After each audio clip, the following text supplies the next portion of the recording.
So, Sarah, thank you so much for joining us today. Thank you so much for having me. I'm excited to chat. It's an absolute pleasure. Yeah, it's great to have you here.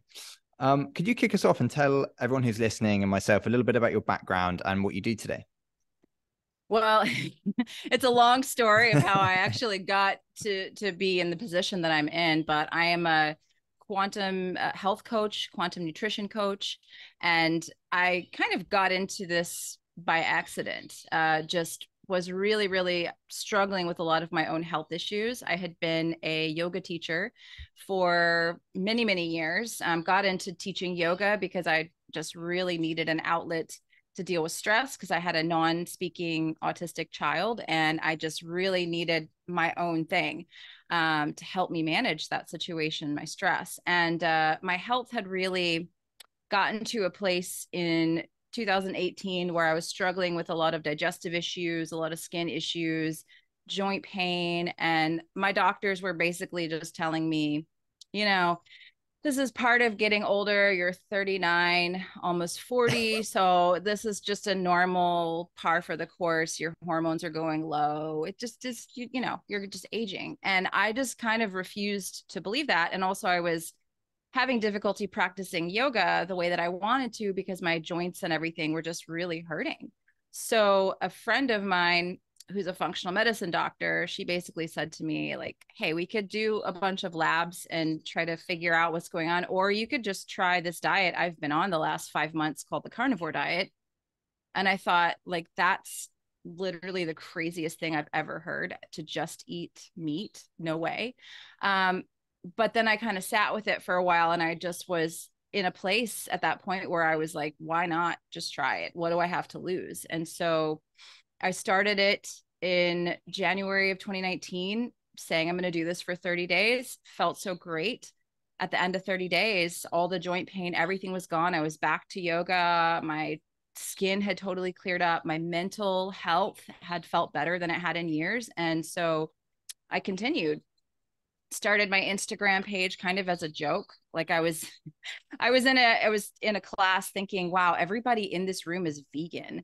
Oh, What if I no. started a page and called it Carnivore Yogi? Like literally was a spoof like joke page and ended up getting a lot of attention from the page. It kind of went semi-viral. I got like 10,000 followers within just a few months, Well, which was kind of shocking. it's amazing.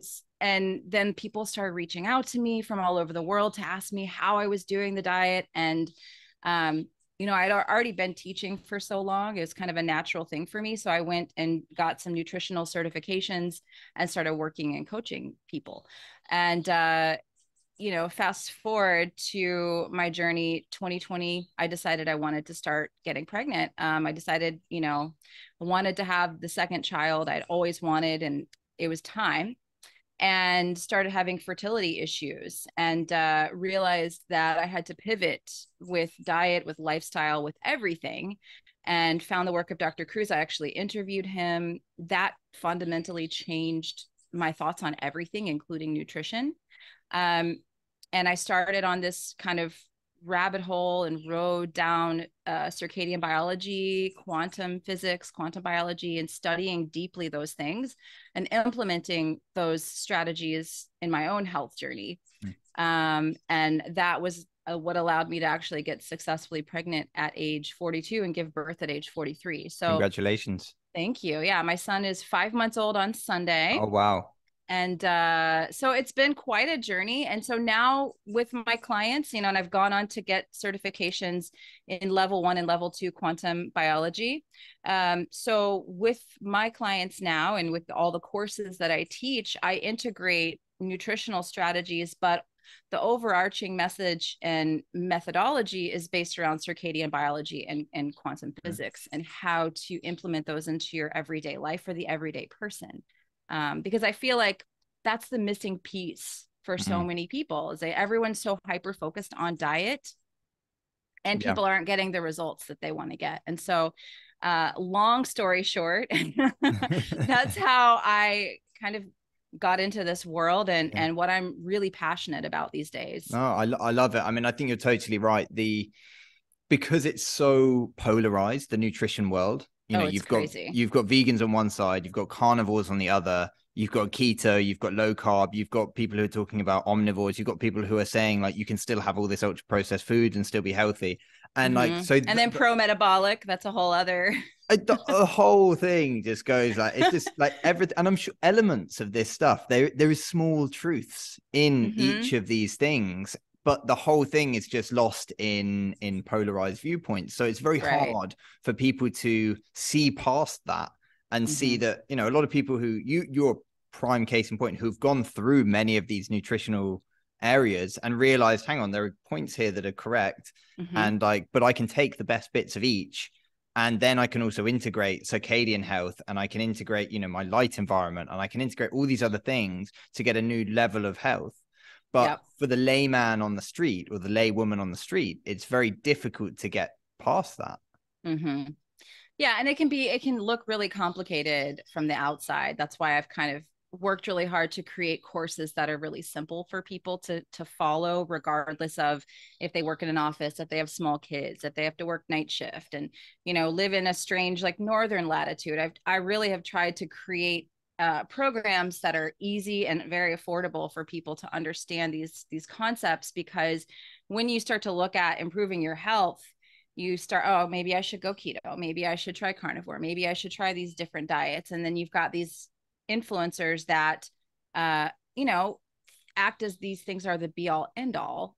And then you get the people doing the diets and they're not having success. And so this other piece with light and with the lifestyle environment and actually understanding your hormones on a 24-hour basis or 24-hour-ish basis and a 365-day-a-year basis in regards to light and food, I think are more important or equally as important as the type of diet that you're doing.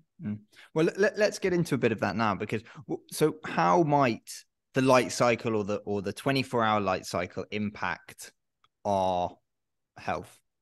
Right. So you have really 3 master hormones that I look at. You know, a lot of functional practitioners are very hyper focused on progesterone or testosterone or estrogen or estradiol, or, you know, you've got all these downstream hormones that are important. However, I think a lot of people miss the point that cortisol, melatonin, and leptin, these 3 master hormones, they influence all of those downstream hormones like tremendously. So when we look at a 24-hour-ish day, you know, and women, we've got a 28-day cycle. So there's an infradian rhythm as well. But let's just talk about, simplify it, you know, on a 24-hour basis, when you wake up in the morning, the light that's coming into your eyes, into the retina, via the suprachiasmatic nucleus, which is attached to the hypothalamus, right? So that light information coming into the retina tells your body, okay, stop the melatonin production. Let's begin the correct amount of cortisol production.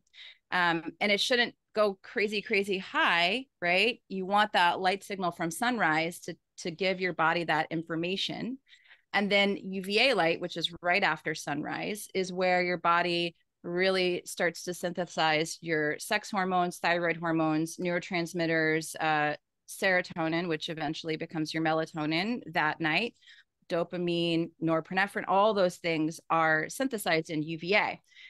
What we have really gotten away from is seeing those natural light signals. And we're looking at our phone first thing in the morning, which is the intensity of noonday sun in the middle of summer solstice, essentially. Wow. So our body actually is so brilliant, right? And I don't think people realize this. When you see sun in sequential order, right? Sunrise, UVA, and then UVB is the strong light where we synthesize vitamin D. If you're seeing sun in sequential order, your body is prepping your skin to be exposed to UVB, right? It's prepping the skin, giving you that hormonal signal. So when you're looking at your phone first thing in the morning, you're telling your body, please make enough cortisol, as though I'm standing in the middle of a very strong UVB light. Oh, wow. And so people are starting their day off with these huge cortisol surges. And then they're having the energy slumps. And that's even before they put anything in their mouth. And then they add the coffee. Right. And then they add the coffee, and then they don't eat the breakfast, and their blood sugar is unstable. for the whole day, right? So you've got your cortisol, you want to set that pattern correctly. Then melatonin opposes cortisol. So if you're looking at your phone screen after sunset without blue blockers on or without protecting your eyes, your body is making cortisol in response to that light. So you can't start making melatonin. So you can't get into deep sleep. You can't get into autophagy and apoptosis. We talk about in the carnivore keto community so much about autophagy. Autophagy, it's so great. This diet is giving you autophagy. Well, if you're not sleeping, if your body is not making the correct amount of melatonin and you're not getting into those deeper repair states, you're not getting autophagy, you know? And can you, Delandre, can you tell us what autophagy is? It's basically cell repair, right? So our body has the ability to clean and repair our cells and to get rid of the dead cells. That's apoptosis. And that's what we want for optimal mitochondrial health. That's maybe what melatonin's one of its biggest jobs is to perform that cell cleanup and that cell repair, right? So if we're blasting our eyes with phone screens and TVs at night, we're blocking and stopping that production of melatonin. Also, if we're eating too close to bed, that is also going to oppose melatonin production. And then leptin is that third master hormone. Leptin needs to dock to the hypothalamus when we're sleeping, when we're in those deep repair states. And leptin docks to the hypothalamus if you're in that deep sleep repair state to basically do this energy information download exchange. So it's supposed to dock and say, I have this much stored energy on my body, be it stored glucose in liver or stored body fat. So tomorrow, output this much energy and intake this much energy, right? It's supposed to be like this download so that our bodies have correct amounts of satiety and energy output depending on, you know, what's there, what's in storage. Because I'd always seen it's leptin and ghrelin in the context of appetite control.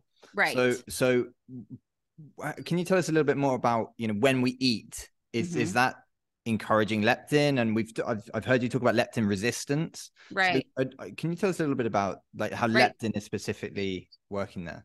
Right. So if that download doesn't happen when we're sleeping, right, our leptin levels can be dysfunctional. And a lot of people, most people who are overweight, who have extra weight, their leptin levels are way too high. And so their satiety isn't accurate, right? So they may eat a meal and be hungry afterwards. Or they're waking up in the morning and they're just like not hungry. They have no appetite for the first half of the day, but then the end of the day and into the evening, they're more hungry. It's just like your satiety signals are not reliable at all. And then there's people who have low leptin, and it's very similar to high leptin, but your body kind of thinks it's starving to death. So it's and you can be overweight with low leptin. I see a lot of people that have done keto and carnivore for a really long time that are overweight with low leptin, and that have yo-yo dieted, fasted. But typically people who are overweight have elevated leptin, and you can be leptin resistant but not insulin resistant. So everyone is very hyper focused on insulin, which is important, but leptin resistance is a precursor to insulin resistance. So most people, they become leptin resistant far before they become insulin resistance. And are there tests for leptin resistance? I mean, you can get a blood serum leptin test and find out if your leptin is high or low. Now, the ranges that I work with are a little bit tighter than most people, because if you're obese, then they're going to tell you, oh, your leptin at 30 is normal, because they're looking at how much you weigh, and you're overweight. You really, ideally, women want your leptin, you know, in a range between like 7 and 10, right? You don't want to be under that. You don't want to be way over that.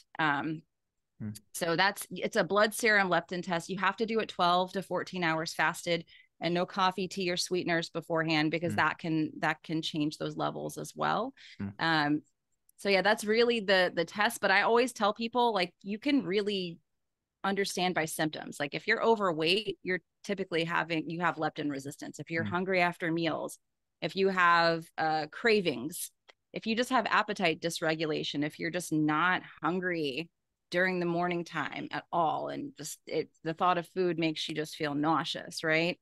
If you have thyroid issues, especially elevated reverse T3 is very highly associated with leptin resistance.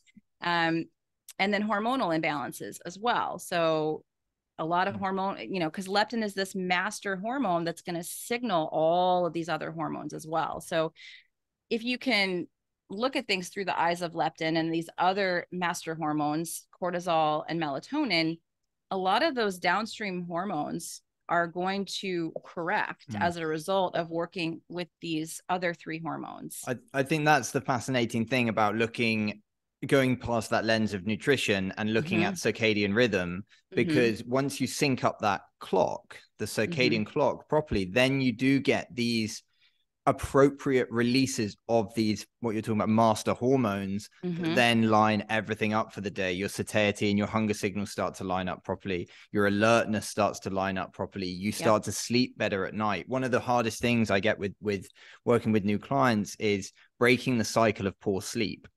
So making sure that they put their phone down even when they feel alert and feel like they can do work in the evening at 9 p.m., you know, and they put their phone down, and then they get up in the morning, even if they feel tired, they get up and you start trying to retrack that circadian rhythm and start trying to re-groove it. But it can feel very alien at the start. Very much so. And, you know, those first like 4 hours, like if you can get into bed at 9 o'clock, which sounds crazy to a lot of people, that's where you're really going to get that deep restorative sleep. Those first, you know, between 9 and 10, like that's where you can really, really get that deep restorative reparative sleep. That's so super important. But a lot of people will stay up past that. They'll get this second wind of energy, and what's supposed to be happening is this deep repair. But they're kind of all into this second wind of energy and getting their cortisol going. And so they are just continuing this poor hormonal cycle. Exactly. And that perpetuates into the next day, you know, and that's where this sort of feedback loop, this negative feedback loop of poor health comes from. Then your digestive issues start to get worse. Then you want to binge on high sugar processed foods, and then everything sort of snowballs from there. So, I mean, a lot of the conversation gets dominated by metabolic health. So how fast do you see people who, once they start reintegrating their circadian rhythm health, like some of these issues resolving, and how important is the nutrition piece along with the quantum health piece? Because can we still be healthy with just a lined up circadian rhythm and still eating junk food? No, I don't think so. Some other people might disagree with me, but I don't think so. Typically I see people having better sleep within a week, you know, and sometimes sooner than that. I'll get messages from people that have been only doing the program and taking the recommendations from me for 3 days. And they're like, I haven't slept through the night in 10 years. And I just slept through the night for the first time. And I'm in perimenopause, I'm in menopause. These are times when it's really hard to sleep. And they're like, I just slept through the night for the first time in 10 years. What the heck? And what are the key changes you've given that? Sunrise UVA light. So lots and lots of morning light, and then blocking blue light at night, right? That's all that they have done, most of them.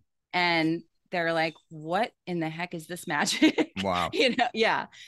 And we do, you know, the food timing is important as well, as I mentioned. But typically people will do I have a 21-day program.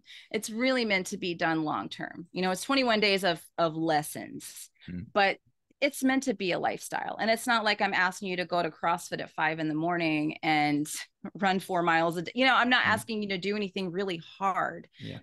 So most people do the program and they want to continue it as a lifestyle. And they're like, you couldn't make me stop these things. Even if you paid me, I want to keep doing these things. But most people get better sleep first, and then they start feeling better energy.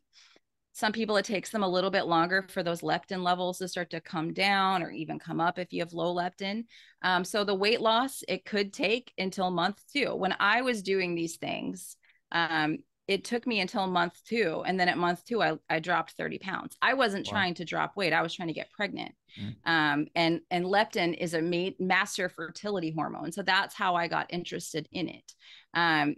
so a lot of people, the weight loss will come month 2. Some people drop the weight right away. So it's really different for everyone. The nutrition is important. We have to eat adequate animal protein. I've had vegans and vegetarians try to do the program and they just don't have the same success. You need bioavailable animal protein. You need that signal in the morning, and you need it with a good high quality, I think, animal fat to stabilize your blood sugar, to help with that cortisol in the morning, because that's when it's really rising. You don't want it to go too high.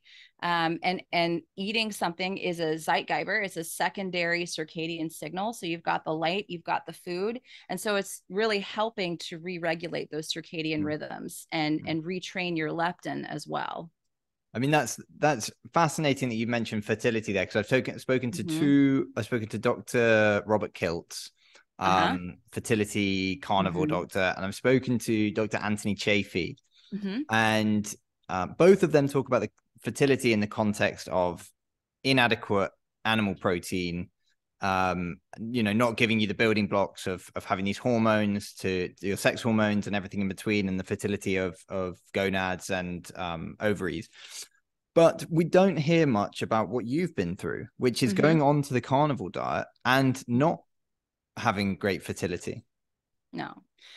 And I've had both of them on my show. I respect both of them. And Dr. Kiltz is even kind enough, when I was going through what I was going through, I had 2 miscarriages, which a miscarriage is just something a lot of women don't talk about. There's a lot of shame around it. It's like you feel like you did something wrong, and then you're devastated because you like lost a baby. So there's like a lot of shame, and a lot of people just don't talk about it. But Dr. Kiltz was kind enough, when I was going through my pregnancy losses, and then I had decided to do IVF, to talk with me offline, to give me his personal cell phone number. I mean, just super, super kind and helpful. There were a lot of people like that, because I had my own podcast. So I was kind of selfishly like bringing on guests so I could interview them and then like pick their brain after the interview. Why do you think you're here, Sarah? It's fun, right? It's like a perk of having a podcast. It's like, you can talk to some really cool people. Yeah, 100%. I mean, that's what I hadn't understood quite when I'd started podcasting, was that you just get to speak to the most incredible variety of people throughout the industries that you're so incredibly interested in. I can't imagine calling someone up and saying, hey, can we just speak for an hour free of charge? And, and they're going to be like, what? What are you talking about?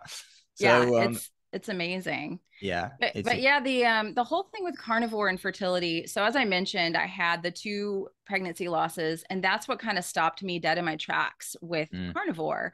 I started thinking, my T3 is low, and everyone keeps telling me that's not a problem. Everyone in the keto and carnivore community, not everyone, but a lot of the leaders in the carnivore keto community will just say, well, that's kind of like insulin sensitivity. T3, for anyone who doesn't know, that's thyroid, right? It's a thyroid. It's an important thyroid hormone. It's important for your metabolism. And so my T3 was low, and I was being told by a lot of the people in the community that this is okay. It's not going to affect fertility. And I just kind of I was like, I just don't know about this. And it's something that chronically happens with people who do long-term carnivore keto without giving their body a break from, because these diets are fasting mimetics, right? And fasting is a stressor. So I see it happen a lot for people, but it's like, oh, but you're thyroid sensitive, like you're insulin sensitive. Like they just kind of write it off that way. So that's kind of where it stopped me. And I started thinking I need to probably do some different things with my nutrition. And that's when at the same time, I had already decided to do IVF. I had already literally paid 50 grand to do IVF, because I was like, I don't want to have any more pregnancy losses. And my fertility doctor was like, well, if we do IVF, then we will know if the embryo is normal. You go through this, like a lot of stuff you go through with IVF. And so I was like, fine, I'm just going to do it, because I can't go through any more miscarriages. It's too heartbreaking. And that's when I interviewed Dr. Cruz, when I was already kind of starting the injections and doing the whole deal. And he was like, what's your leptin? And I'm like, what's leptin? He's like, have you tested your leptin? Have any of your endocrinologists any of these functional medicine doctors. I'm working with functional medicine doctors. I've got a thing of supplements. I've done genetic testing. I've done, you name the test, I've done it. I've paid, my fertility journey was a 6-figure financial investment, at least between the IVF and all the functional doctors and all the consultations and all the supplements and all the things I tried. And Dr. Cruz was like, hey, look, what's your leptin levels? Have you looked at that? And I'm like, what the heck is leptin? And so that kind of spurred me to start exploring leptin, and then diving into, again, the world of quantum biology and circadian biology. My leptin was low. So this is what had happened to me after doing carnivore for about 2.5 years straight, and keto for, just kind of back and forth between keto, carnivore. I was like afraid of carbs. I thought they were evil. And I just, was like, carbs are going to make you gain weight and feel bad, and they're going to trigger you into binge eating and da, da, da, da, da. But at that point, I was like, I think I need to start implementing a little bit of carb cycling here to get my thyroid back in a better spot, to get my leptin levels up. So at that point, I kind of was like, all right, I'm going to start trying this out. And I do it with whole food carbs. Like, I think a lot of people hear carb cycling and they assume you're like going to Dunkin' Donuts and getting like a dozen donuts or something, Totally. or going to a bakery and getting a bunch of bread and cake and just having that. You can have, baked potato, winter squash, stewed apples, some berry, you can do whole food carbs that way, and in a way that is not going to impact your blood sugar. You can walk after your meals. You can try a little ACV before meals if you're not used to it. And you don't have to have a ton. It's not like huge high carb meals, I think that's where the term sort of macronutrients have a great benefit in getting people's foot in the door with understanding the basics of nutrition, protein, carbs, fats.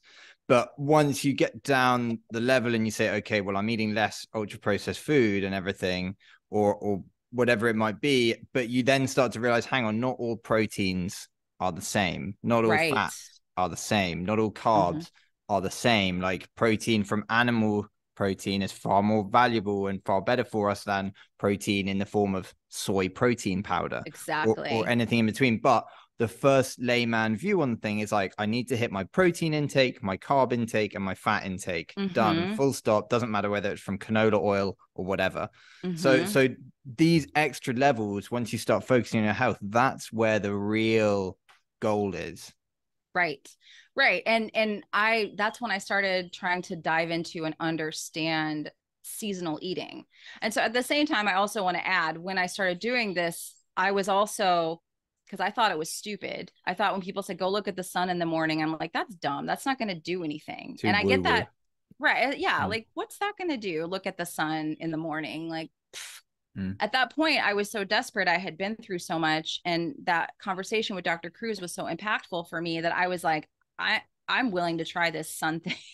I don't care. I'm going to do the whole thing. I'm going to dive straight into this. And so I was doing sunrise. I was doing UVA. I was eating my breakfast outdoors. I had skipped breakfast for years. I was eating the breakfast outdoors in the sun, walking outdoors. I would go walk through the forest, walk in the woods with grounding shoes on, without my phone as often as possible. See sunset. I started doing some cold plunging, some red light therapy. So I was really throwing a lot of things in. But the nutrition piece, I really wanted to understand the seasonal nature of food. Right. And what I found out is that our microbiome actually is different in the warmer months than it is in the winter months in response to light. So there's scientific studies that can show UVB light and UV light in general changes your microbiome, as does red light and near infrared light. Those actually shift and change the microbiome diversity. So our if we're exposing our eyes and skin to light in the summertime, our microbiome can shift, so it's able to break down those simple sugar fruits that are in season in the summertime. So in the wintertime, we're less able to deplete deuterium and break down those simple sugar fruits because our microbiome is different. There's no strong UVB in the sky unless you're in Mexico. But for most of us, that is going to shift to a different place in the winter. That's the fascinating thing about why it's so important, or it seems more and more important than ever to shop locally and seasonally, because I mean, this is one area of nutrition that I had never come across until the last, I'd say, 2 months. And it is this aspect that, depending on what is grown near us, because of these light frequencies, will allow us to digest better and access nutrients better, and, you know, process electrons better. Right. And so I'm lucky enough to be in Mexico, so I can eat lots of pineapples and mangoes. Yeah. But, you know, as long as you got skin in the game, right? I'm always, as Ryan says, I know, yeah. like I said, don't judge me on my current light environment.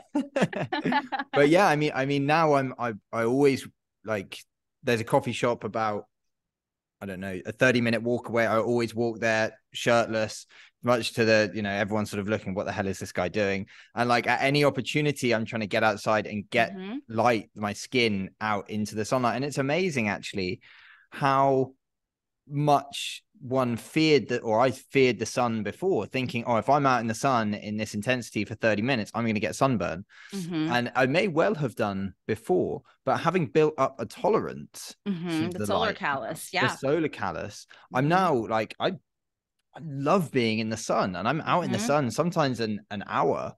And I'm fine, and everyone else around me is sort of layering on sun cream, and I'm thinking, oh guys, this really isn't, but it's not really. Sometimes it's my place to say, if they ask me, but I'm not going to be the guy running around saying stop using sun cream and blah blah blah. So, you know, it's difficult. There's like safe sun exposure. I think I try to create a lot of free content, because I've got courses, right? I love creating courses, and because I just don't have time to coach people that reach out to me. A lot of them, I've got a young baby, I just don't have time, but I have a lot of free guides. And I think the next free guide I want to create, especially since it's like spring and summer coming up, is a free guide to safe sun exposure, because you know, a lot of these sun creams have compounds in them that cause cancer.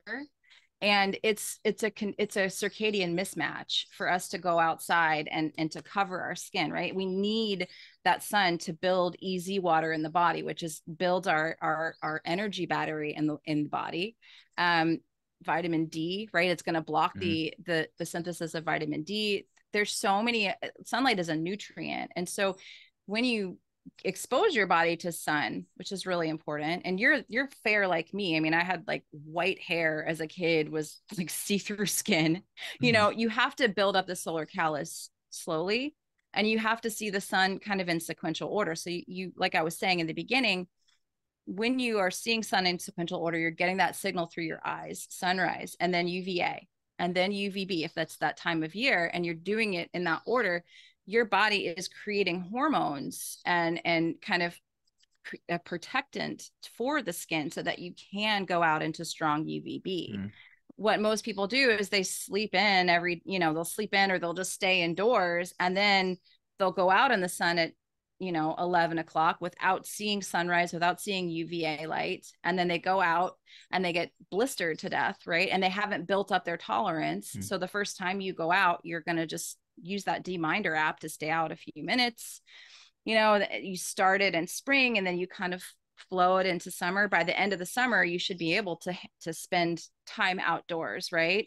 And not burn your skin, not damage your skin. So it's nuanced. It's a nuanced conversation, because I think some people get pissed off, and I've put up posts on Instagram and people are like, you're going to kill people, and people get mad. I'm like, you have to be, it's called safe sun exposure. When you reach your maximum exposure in the sun, when you're trying to build the solar callus, you go in the shade or you cover up, right? And you don't stay out for hours on end if your skin is not ready, and if you don't have that hormone synthesis in your body to have that protection from the sun that we will naturally build in, right? Yeah, for sure. And it's funny, I mean, this is all these nuances are things that are only becoming relevant in the modern day because we've gone so far away from our natural environment. Even in the last like 70 years, so many jobs have become more sedentary and more like inside based under synthetic light, and we've got far better at installing these LEDs everywhere, and all of this, we're bombarded the whole time, screens and everything. So now this stuff is like, hang on, how does our body actually work? Right. Like it's crazy. Right. And we're so disconnected. Like I said, when I first heard of like the sun stuff and like the circadian stuff, I just thought it was stupid because I was so disconnected from nature and I didn't really understand how my body worked, right? I don't think people understand that what comes in through your eye, through the retina, to the suprachiasmatic nucleus. It's like a computer that exists in your head, and your hormones are supposed to go on this 24-hour-ish cycle in response to light signals. And when you kick it off strongly in the morning, it can actually re-regulate all of these downstream hormones, your sex hormones, thyroid hormones, all of these things can actually re-regulate. And I'll have women that have irregular cycles and they'll reach out to me and say, I've only been doing this sun thing for a week, but I just got my cycle today and it's on the new moon. Is that normal? And I'm like, yes, that's good. A lot of women will all of a sudden sync up with the moon cycles, so that's crazy. That I'd never known that. Yeah, because your body wants to sync up with nature. It wants to. And so, and that's what I did for when I got pregnant. I had synced up so that my cycle would start on the new moon and I would be fertile on the full moon. And it was like a perfect 28-day cycle. So I conceived my son on a full moon and he was then born actually on a full moon. So our bodies really want to sync up with these cycles in nature, because if you think about it, as the moon becomes fuller, what happens to the tides, right? The tides in the ocean, they change with the moon. Our bodies are 99% water molecule. And so look at what happens to the oceans, look at what happens in nature. The same things our bodies want to do the same thing, but we block all those signals because we're never outside in sunlight. We never touch our bare feet to the earth to gather those electrons. We never expose ourselves to cold temperatures in the winter or warm, really hot temperatures in the summer. We're quick to run to the air conditioning or run to the heated car or the heated home. And so people have really lost connection with these natural cycles, and they want to jump to supplements and diet and diet and diet. And this other stuff is just stupid, right? Yeah. Well, this the problem is that people want a quick fix. We know that from the medical world and the medical industry. And the unfortunate thing is people want to negotiate with the terms of their health. And, people say like, oh, but do I really have to like get up with the sunrise? Or like, do I really have to like eat low carb? Or do I really have to like eat high protein? Do I really have to eat animal products? And it's like, look, here's a way that's guaranteed to make you healthy. 99.9% of the time, this is what health looks like, syncing up with circadian cycle, eating a good diet with, animal products, removing processed foods, blah, blah, blah. Like, this is it. Like, this is like, try this and see if you feel better. There's no negotiating around it. You don't need to find like the best supplements company. You don't have to find X, Y, and Z. Like, just got to do some simple stuff over and over again. And that's the magic bullet. Right. Exactly. It's wild to me how many people are so quick to buy a bunch of supplements, but when I'm like, you got to really change your lifestyle and look at what you're eating, they really just kind of balk. I think because we've all been brought up under this allopathic, centralized medical model of if something's wrong, you go to the doctor, you get a medication, you get better, you go on with your day, But there are a lot of people who, including myself, who've been damaged by that model, when I didn't need a medication, or our children didn't need medications and they become injured, right, from the medications. And so I think a lot more people are now kind of skeptical of that model, but they still have that mentality of, I need some sort of a pill to put in my body to make a positive change. And so that's the supplement thing. And when we just moved into this house in July, I had 3 contractor bags. I mean, the contractor bags are like the huge trash bags, 3 full of supplements, because we'd been in that home for 15 years. And there was a point in my fertility journey when I started doing all the circadian stuff and just, it was all natural, a local seasonal diet and sunrise, all the quantum tools. And I quit all the supplements, right? because, you know, the fertility doc, you got to take CoQ10, you got to take NMN, you got to take all these different supplements in order to get pregnant. And I just quit. I was like, these are just, I'm spending $1,000 a month on these things and not working. Do you take so any now? I pop a little bit of methylene blue every now and then when I'm sleep deprived, and I'll take a little bit of C60. Both of those are electron donors, and so they improve, you know, communication in the electron transport chain. They can speed up that communication there, because I have a baby that wakes me up a lot at night. So I will kind of microdose a little bit of methylene blue with red light therapy. And I will take a little bit of C60 to help with the brain fog that's happening from being sleep deprived. But other than that, and I'll do magnesium soaks in the bathtub every night. But I had like a crazy, like, handful of pills at breakfast, handful of pills at lunch, handful of pills before dinner. And I just quit. Yeah. And then I actually felt better. This is the crazy thing as well, that, I mean, I was that as well. You know, my upbringing was sort of, I started training and doing bodybuilding very young at sort of 13 and 14. And that, you know, there was a huge emphasis on supplements there. And then even going through my later life, it was like I needed to supplement zinc, magnesium, fish oils, like all of this stuff. And it was sort of layered in, and then like whey protein. And I think some of it has a place for people who are not ready to go fully into the animal products yet. Like, I think there's some stuff there, you know, like the zinc and the magnesium and the omega-3s. But when you then start looking at the quality of these supplements, like how bioavailable is this stuff? Like most of the supplements that you get in any supermarket, or any of the omega-3s and the fish oils, they're totally denatured. They haven't been temperature controlled. The actual nutritional value of this stuff is close to zero, if not harmful. You're putting a poison in your body. And you know, so when you start looking at it through that lens, like all these length of logistics chains to get supplements to you, like that's going to have a big effect on the quality of that food. It's not even a food. Right. And that's kind of what I did with pregnancy also, is I didn't want to take prenatals because there's just so many synthetic things in those prenatals. I just would take fish roe. Like I would get the salmon roe, the fish eggs, and I would take those 4 to 5 days a week, because they're so adamant that you take fish oil during pregnancy, and those can be rancid. I'm like, I'm not taking those. I'm going to eat fish eggs. And so I ate fish eggs like through my pregnancy. I took like an organ meat complex, and I took an oyster, like a desiccated oyster supplement as well.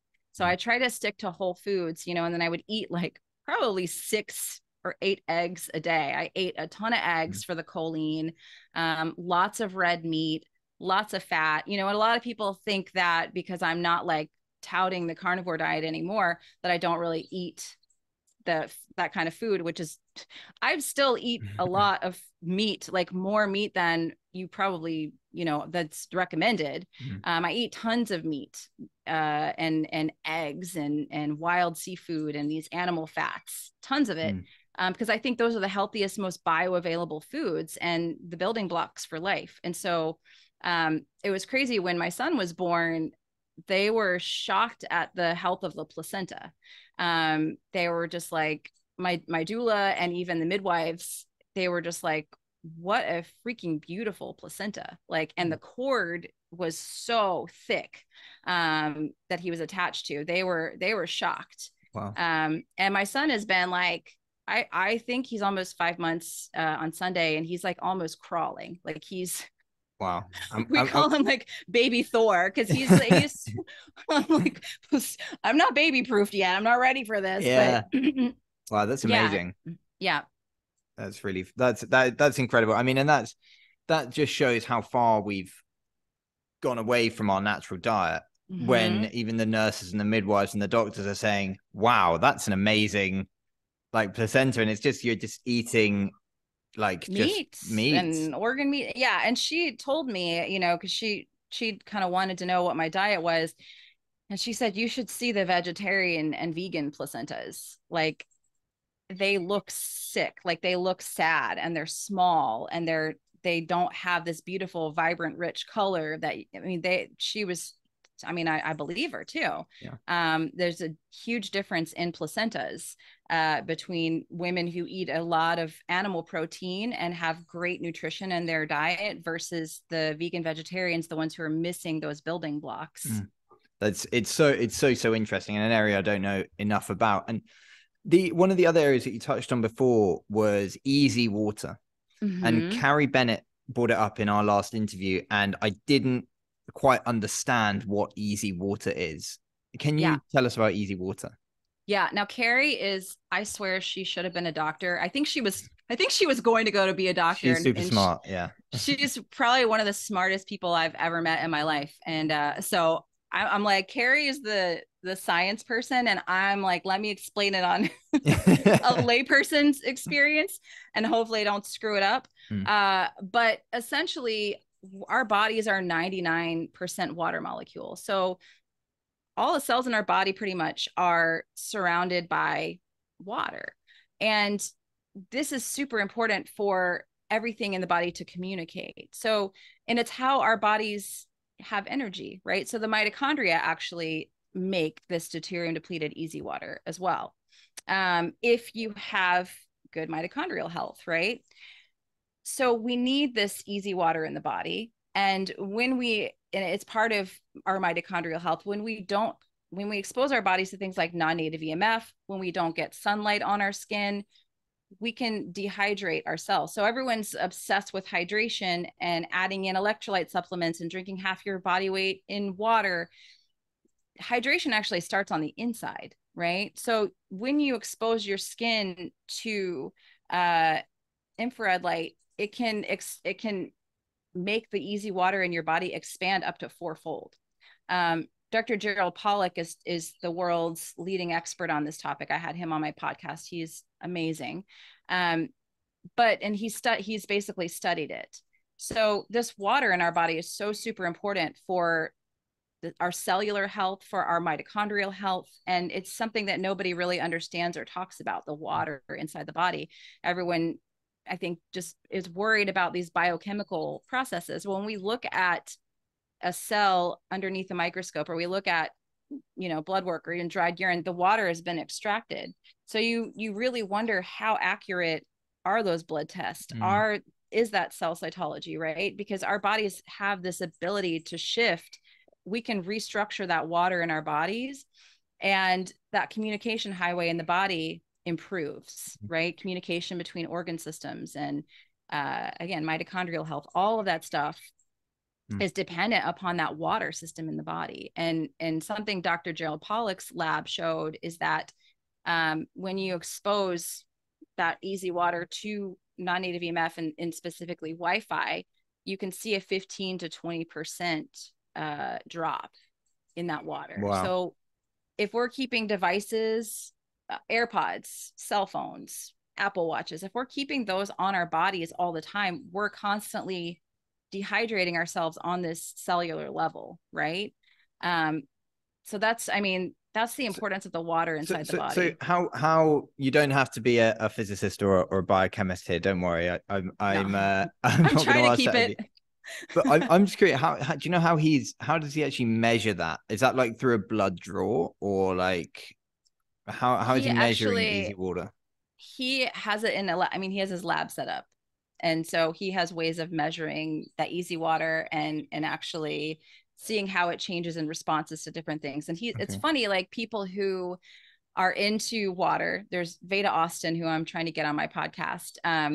People get into water to understand it kind of in this cellular way and how it works inside of our bodies. And then they end up going into consciousness, which is what I think Dr. Pollack's next book is on, water and consciousness. Because if you look at the work of like Dr. Emoto, I don't know if you've heard of him before. No, I haven't. Water responds to emotion and to vibration. And so he will actually show water crystals and play this like Buddhist monk music to it and see how it's got this beautiful formation, and then play like, someone screaming or cursing or being angry, and then it's in this like discoherent mess, right? And so if our bodies are made of the same thing, we can structure or destructure our body on those vibrations alone, right? And you can hear birds chirping. I don't know if you can hear the birds I chirping. can, yeah, it's beautiful. Yeah. It's very nice, very tranquil.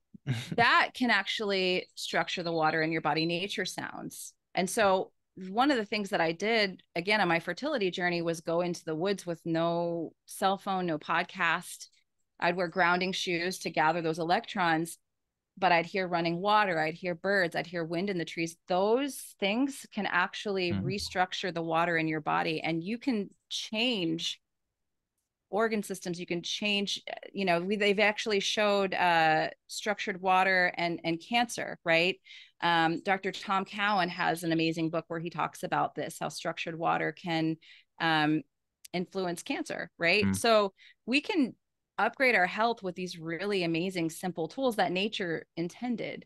So it's a fascinating topic. Yeah. Carrie is the one who I just took her quantum biology level 2 module all on this topic, and I was just sitting there like, wait, what? Yeah. I mean,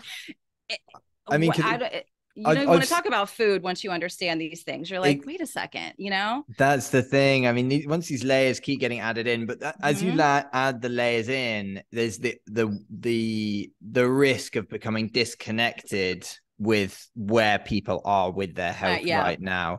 And like, because I've seen this stuff as well. Like I saw just these almost like high school or secondary school science experiments. Like they have an apple, they have 2 apples.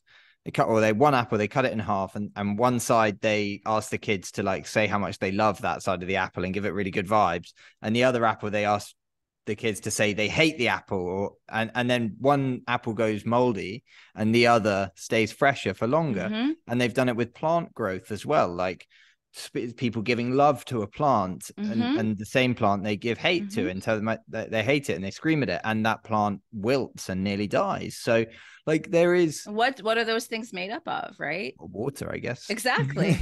Yeah. Plants are very rich in water, right? Yeah. So they hold all that information. Water holds memory, water holds information, it holds consciousness. And people are like, oh, that's too woo-woo, but it's there. You can it's actually if you go look at the work of Veda Austin, I think her work is the most groundbreaking on this.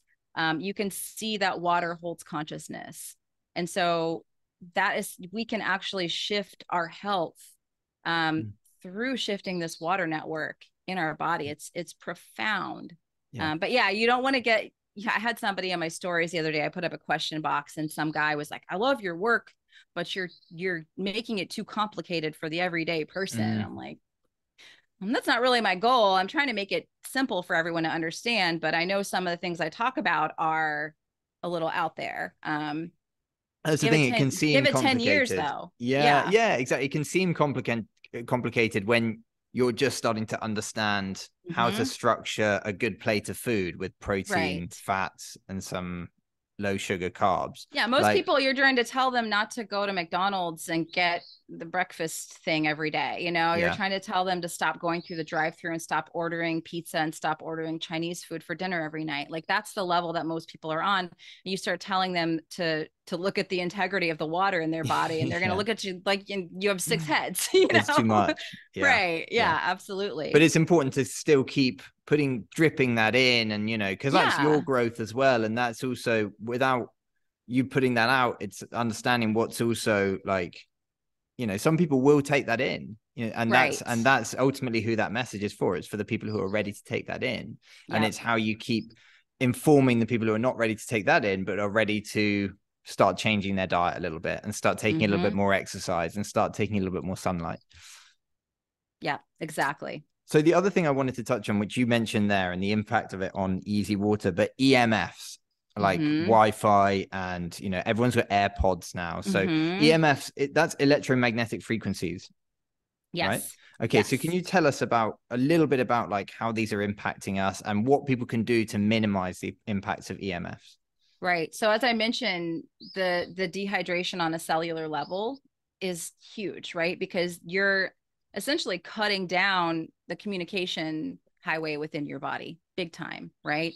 Dehydration inside the body on a cellular level has been linked to cancer, infertility. Most people are going to complain of headaches, what's headache and dehydration are intricately linked. So a lot of the symptoms that people may have if they're overexposed to EMF are just really dehydration symptoms. The other thing that happens in the work of Dr. Martin Pall, Pall, is he's probably done the most extensive work on this, is shows how it floods calcium into the cell, which is not good, right? Wow. Terrible. You don't want your cells flooded with calcium. No. And so that's another issue where, again, it can lead to all kinds of health problems. And so this is one of those things that, like with sunlight, easy water, I just thought, whatever.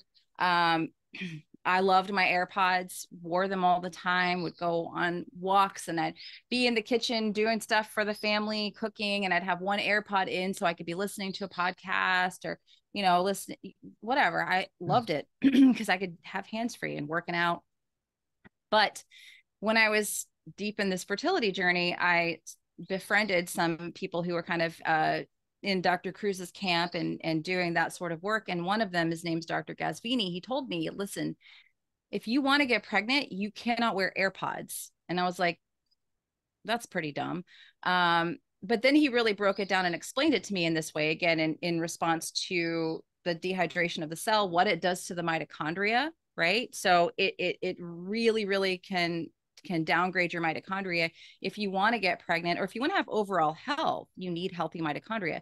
We have mitochondria concentrated in the ovaries for women.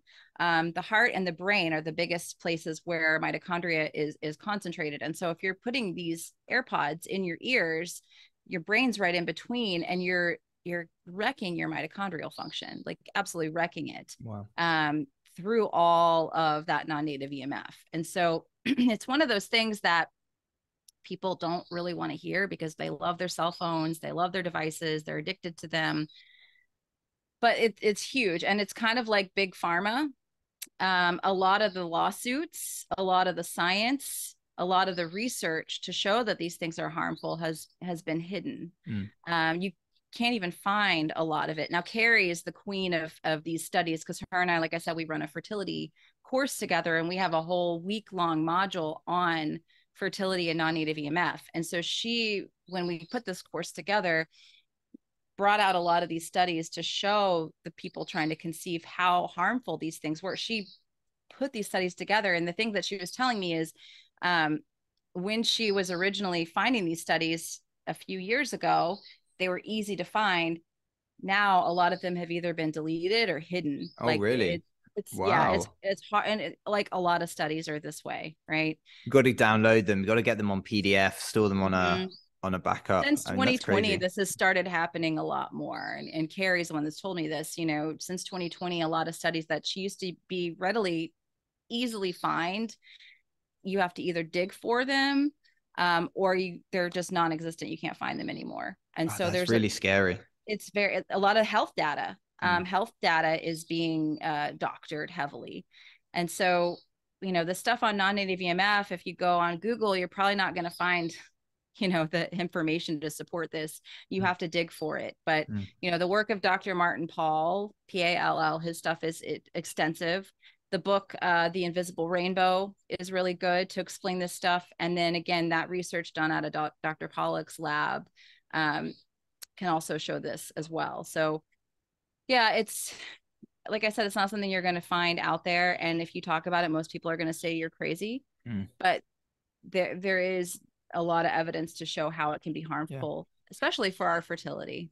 Yeah. Yeah. I mean, it's just on a logic sense, like all of this is like the world is a huge magnet, essentially. It's got North Pole and it's got South Pole. Like we are impacted by electromagnetic fields, and like our body, there's a large body of iron in our body. We need iron to survive. Iron is hugely magnetic.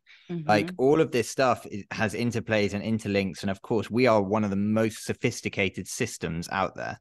Like the peak of evolution, we like to think we are, but we are the spearhead of evolution. Like we are such a complicated system that is built to work well given the right environment.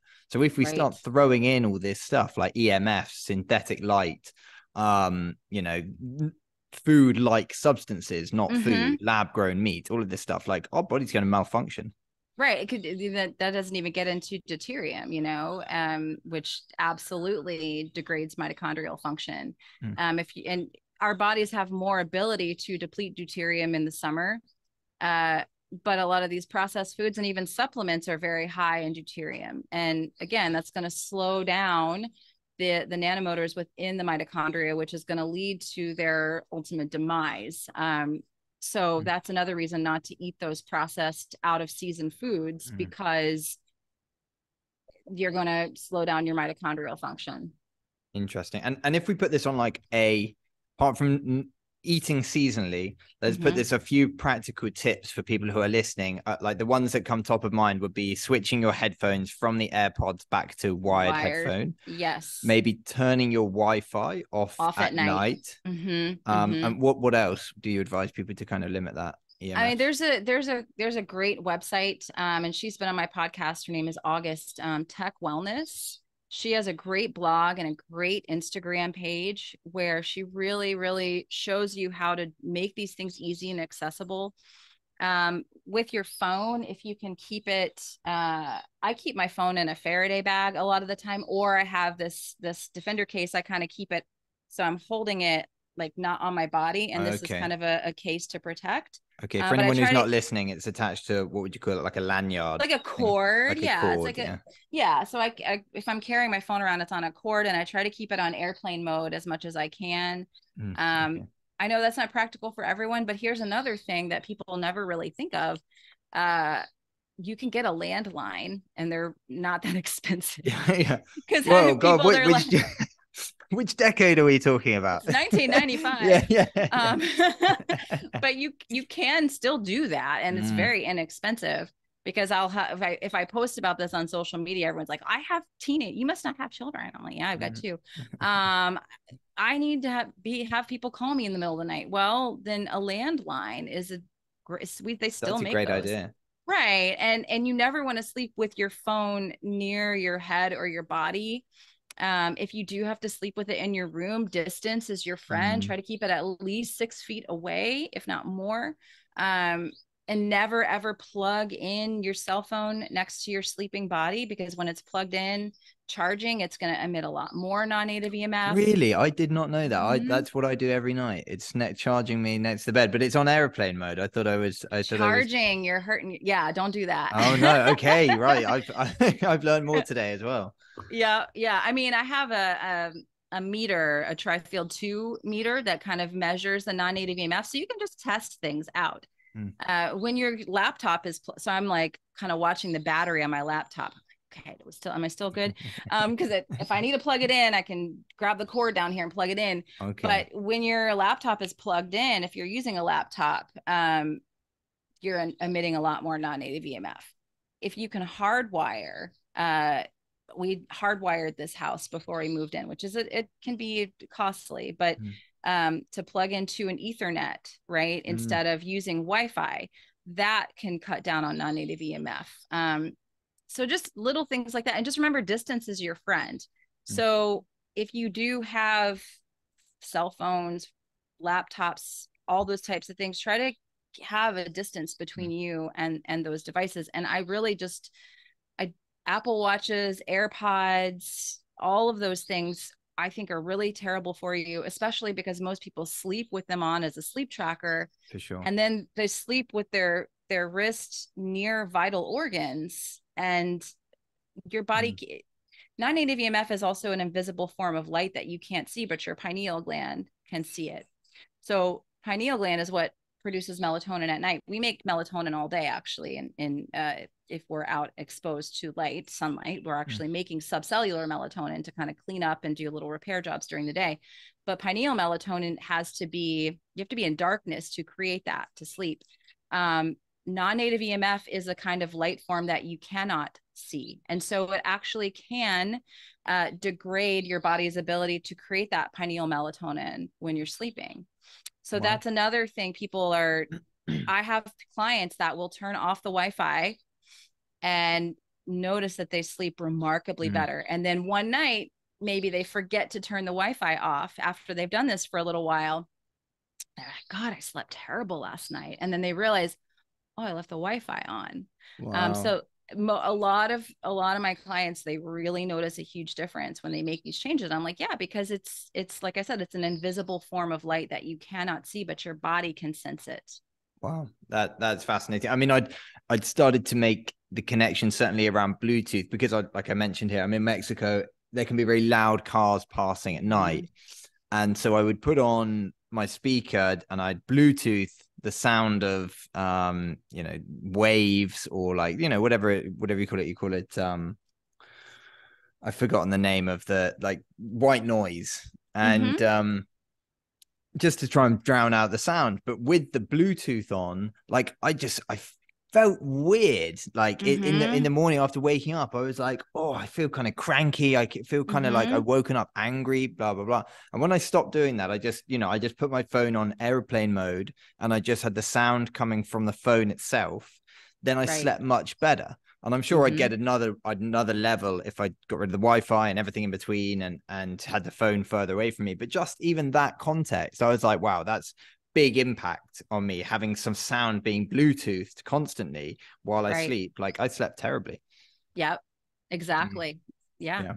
So super interesting for anyone considering that. I think these are all layers of health that we can add in. And like, as you start adding the 2% here and the 5% here, and then it all adds up to like, I'm now feeling much better.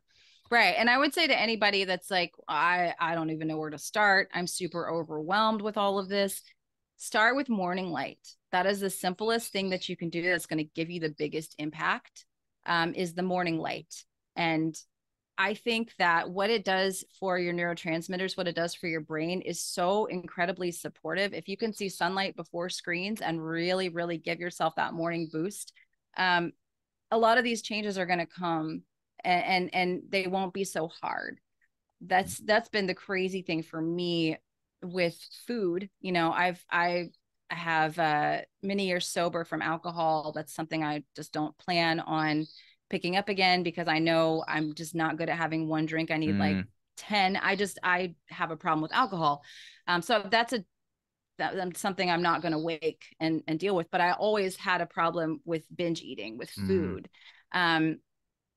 With the morning light added in and with these circadian principles, I can have something, like if I want to go to a birthday party, which is very rare for me, but if I wanted to have a slice of cake, or something a little off, processed food, a slice of pizza, God forbid, my body doesn't wake up ridiculously inflamed. Number one, my body can process and handle these things. And number two, I don't have a mental obsession about those foods the next day, which is what used to happen to me. Is like if I would stray from eating clean, one day I'd have a piece of cake. Then the next day I'd wake up and say, I want to have cake again today. I want to have pizza. I want to have junk again today. Like a relapse. Yeah, like it is literally like an addict relapsing. That piece has gone for me since I began these circadian health routines.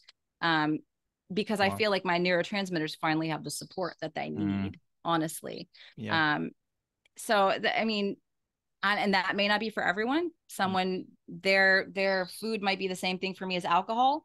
Again, I'm not going to test the alcohol because I've already been there, done that. And just, it's better for me to just leave it alone. But with food, it actually feels good that if I feel like every now and then I want to enjoy some food that's not local and seasonal, number one, it doesn't wreck my body. And number two, it doesn't wreck my brain to where I'm obsessed with it for days on end. And it's like, I have to like, to not eat it again the next day. Yeah. I think there are these sort of like, there are these high impact actions that one can do to get the most bang for their buck. And like you say, like waking up with the sun and getting that first dose of light in the morning. And then for me, with my clients, when I was always very focused on a nutrition sense, it was having a high protein, high fat, high animal based meal first thing in the day, breakfast, so that would, stimulate this sort of chemical cascade or this hormonal cascade whereby you're then more likely to be satiated for the rest of the day, a more stable blood sugar, waiting till later in the day to have your first coffee. Like those are like the big impact stuff. And then it led on to like strength training. Like, can you do some like heavy lifting throughout the week, like 2 to 3 sessions just to get going. And those were like the really big impact stuff. And then you can start layering in everything else. But like layering in the ice baths before your circadian rhythm I wouldn't do like, that. it's just not going to have an impact. It might even have a detrimental impact. Exactly. You have to be healthy enough to do some of these other biohacks like cold plunging on, I think. Some people may not agree with me on that, but I do think you need a good foundation, and morning light and also blocking blue light at night. Those two things are going to be super impactful for people, where they're going to probably notice a difference in their sleep and their energy pretty quickly. And then you layer in the nutrition piece with the protein and fat for breakfast. That's going to stabilize your blood sugar. And people are afraid to do that. They're like, oh, I'm going to be hungry the whole day. I'm going to gain weight. And I'm like, if you do morning light with this and you block blue light at night with the breakfast, that may happen for a couple of days, but your appetite will correct. You have to trust that it's going to correct. But if you're still looking at your phone all night, you're not going to bed on time, and you're not seeing any morning light, you're looking at your phone as soon as you wake up, but then you just try to make the change of the breakfast, you may not have the same impact. It may not be as helpful for you as somebody that's doing the light routine with the breakfast, because food is a Zeitgeber, just like temperature, right? So food and temperature are Zeitgebers, so they're secondary timekeepers to light. Light's number one, and then you can add things like food and temperature to further enforce that circadian rhythm. Yeah, it's fascinating. Sarah, it's been absolutely fascinating talking today. Where can people find you online if you've sparked some interest? Yeah, on Instagram is at Sarah Kleiner Wellness. My website, sarahkleinerwellness.com, is kind of being redone right now, but it'll direct you to all my courses and all that stuff. And if you guys are listening and want to take a course, you can use the code podcast and you can save 10% on any of the courses. But yeah, that's usually the easiest way to find me. And I have a YouTube channel called the Sarah Kleiner Wellness YouTube channel, and a podcast called the Evolving Wellness Podcast. Amazing. Sarah, thank you so much for your time, and I'm looking forward to seeing more in the future. Thank you.